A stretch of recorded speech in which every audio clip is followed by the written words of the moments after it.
The Philadelphia Experiment. Myth, mystery, or military misunderstanding? Strap in as we sail through foggy archives, tall tales, and real-world tech to see whether the USS Eldridge vanished, or the truth simply did. Number 5. The case files that never materialized. For a story about making a warship disappear, the paper trail is the only thing that really pulls a Houdini, because it isn't there. Declassified deck logs, convoy schedules, and FOIA responses read like a bureaucrat's lullaby. Routine escorts, maintenance, training, nothing that screams, teleportation Tuesday.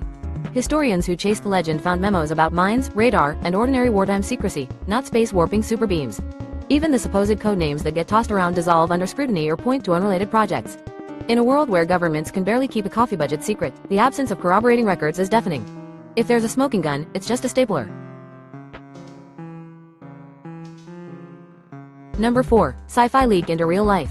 Long before a destroyer allegedly blinked out of Philly, pulp magazines had been vanishing entire fleets with the flip of a ray gun switch, and culture was hungry for more.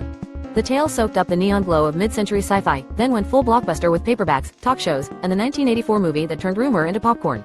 As gadgets got sleeker and the word quantum got trendier, the myth upgraded its jargon like a phone app, syncing itself to each new tech craze. It's a perfect cultural cocktail: Cold War jitters, UFO fever, and the irresistible idea that the Navy borrowed a script from Amazing Stories. By the time the credits rolled, the legend didn't need witnesses, it had a fan base.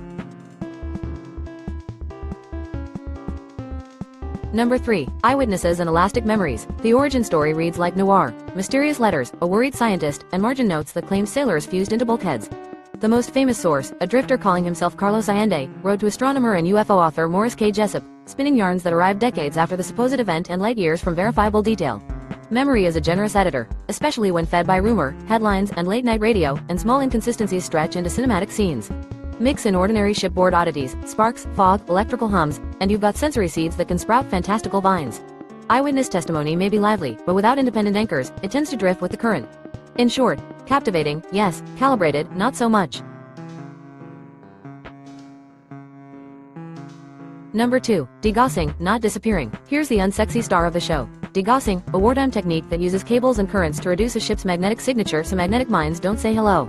To a sailor watching coils snake the hull, wires hum, and compasses twitch during calibration, it can look and feel like mad science, even when it's just Maxwell's equations doing their day job. Add wartime secrecy, a few misunderstood safety briefings, and maybe some St. Elmo's fire or welding arcs lighting the mist, and suddenly, magnetic protection sounds like magical invisibility. Physics gets stage fright, rumor takes the spotlight. The trick isn't optical cloaking, it's demystifying the magnetism. Number 1. Hullabaloo in the harbor. Picture the Philadelphia Navy Yard in 1943. Gray ships, gray skies, and a grayscale of hush-hush orders where gossip outruns the gulls. The USS Eldridge was a working boat in a working war, slipping between ports, escorts, and trainings while the rumor mill churned. Any ship can vanish behind a curtain of classified schedules, fog banks, and convoy confusion, especially to civilians peeking from the pier. As stories traveled, the harbor's ordinary smoke and mirrors turned into full on-stage magic. The ship didn't need to teleport, it just had to be elsewhere on a need-to-know basis. In wartime, absence makes the myth grow fonder. Whether you file it under myth, mystery, or military misunderstanding, the Philadelphia Experiment proves one thing for sure: in rough seas, imagination is the first vessel to leave port.